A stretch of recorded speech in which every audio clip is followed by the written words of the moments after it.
The USO is a recognized military support organization that has served our military since 1941. The center at O'Hare Airport in Chicago was recently closed off in some areas with police crime tape. But the reason for the crime tape has nothing to do with a crime scene, but rather everything to do with a real impact project. Through the hard work of Villa Park's own police explorers and the initiative of police officer Tim Walsh, a community project to replace the floor of the main rooms of the USO facility was completed just in time for the rush of the holiday military traveler. This real impact project involved replacing the flooring for the kitchen, information desk, and office areas within the main USO facility at O'Hare. Under the leadership of Villa Park Police Officer Tim Walsh, several Villa Park police explorers, volunteers, and businesses in Villa Park and surrounding areas donated time, money, and expertise to remove approximately 2,000 square feet of flooring and replace the materials with more durable flooring that will take the volume of activity at the USO O'Hare Airport. Organizations that helped get the project started included the Villa Park VFW Post 2801, Terrace Floor Covering in Villa Park, Home Pro Remodeling and Repair from Aurora, and Clayton Metals headquartered in Wooddale, Illinois. Still others offered support, donations, and cost savings, including Carndine Design Flooring from Pennsylvania.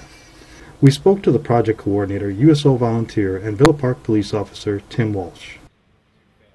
We are here at O'Hare International Airport, Terminal 2, just on the mezzanine level above the Delta Delta departure counter.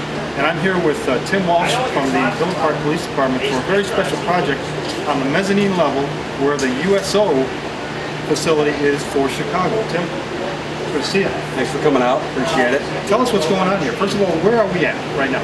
Well, like you said, we're at Terminal 2 at the USO facility at Terminal 2. There's two facilities here for the USO at O'Hare. There's the one here, and then there's a newer facility that's been open for about 2 years over in Terminal 3, which is a shared facility that we share with American Airlines. They donate the space, and they also use it for their employees. That's important because of the length of the terminals here. I mean, Terminal 1 and Terminal 2. There's a lot of space between. Right, and just due to the amount of people that get through here, they get the USO Terminal 2 here acts as a central location for all the Navy recruits going to Great Lakes. Okay. So if they're coming from Guam or pretty much anywhere in the United States, they all meet here, and then what we do is we take them, we start processing with the Navy. The Navy has a staging area down in the baggage claim. So we'll get any of the traffic through here. We get about 70,000 people a month that use just this facility here at Terminal 2. 7,000 people a month. That's like, you know, the main terminal down there. I mean, that's a lot of people. And one of the things that happens is the facility needs upkeep. It needs maintenance. And you're doing a pretty important thing here with our own Villa Park Explorers, right? Yes. Well, the USO is it's a non-for-profit agency, and it's all done with donations. So from the volunteers that work here, from the seating facilities you see here to the food, most of that's donated, and we get that through our donations. What I'm doing here today with the Explorers, our Explorer Scout Post, is we're part of the Boy Scouts. So what we try to do is, part of our motto is volunteerism and try to help out in the community. And I've been a volunteer here at the USO for a couple of years, and one of the things that they were in desperate need of is a new floor. And the floor here was kind of a laminate material, and it didn't really hold up well to the wear and tear of people coming through here due to foot traffic and the water and stuff. So I thought it would be a good project for our explorers to raise money for and to help install a new floor here. Now we're here on Sunday, and this is where you're laying down the new floor. But yesterday you had quite a few explorers here doing the real heavy work, right? Right. Yeah. They're good at breaking stuff. We brought them in here, and we had to move a lot of the stuff into storage rooms and storage areas. To clear the space. To clear this out. It took us about an hour to get that all ready, and then all the tables and stuff that are normally here, refrigerators, freezers. So they're the muscle. They moved everything, and then once everything was cleared, it just came up like puzzle pieces. It all pops right out. So it took another couple hours. And then what we had to do is we had to level out the floor, make sure the surface that we're going to put the new floor on was perfectly flat. So we had to put a skim coat on it, sand that down, make sure it was perfectly flat, and it was suitable for this new floor. Sounds good. Now, you raised the money for the materials. You Yes. have a lot of labor help that was volunteered. I Right. know you have one of the trades guys here that's working with you. Yeah, a friend of mine from high school, actually. Let's say his name so everybody knows. Brian Tegmeyer with Brian Tegmeyer. Home Pro Inc. Okay, good. Now, the money that you had to buy the materials, so Right. where did that money come from? Well, I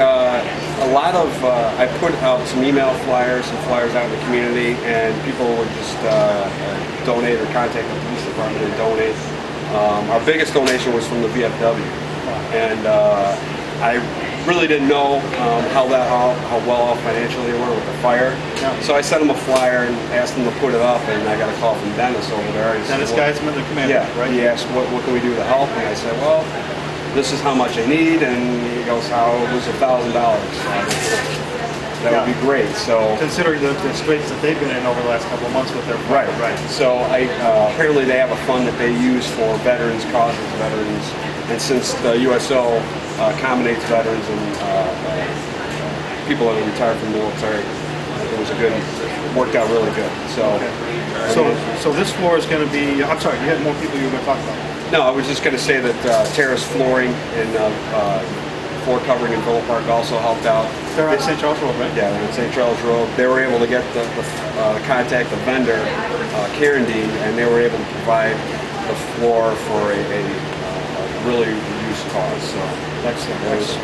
and they also donated the glue and some of the transition pieces that we're going to need from the carpeting areas to the new floor. The stripping that goes along there, right? Yes. Right. Well, you were telling me before that overall, that the dollars that were used to get the materials was about $3,000. That doesn't count all of the labor that's involved. No. So it's a significant project and a very worthwhile one because this is the main area where everybody walks to. Yeah. Yeah. Eats and congregates and everybody here today and yesterday all volunteered their time. There's another couple volunteers that came that volunteer here at the USO that assisted me with doing this, so I'm very appreciative of that as well. Well, thanks for doing this and representing Bill Hart the way you did and your family. And also, credit to the VFW and Terrace Tile and Bill Hart for helping out with the materials and getting that done. How can people support the Explorers going forward? You'll have new projects coming up, I'm sure. Well, new projects. Last year we went to Joplin, Missouri, and helped out there.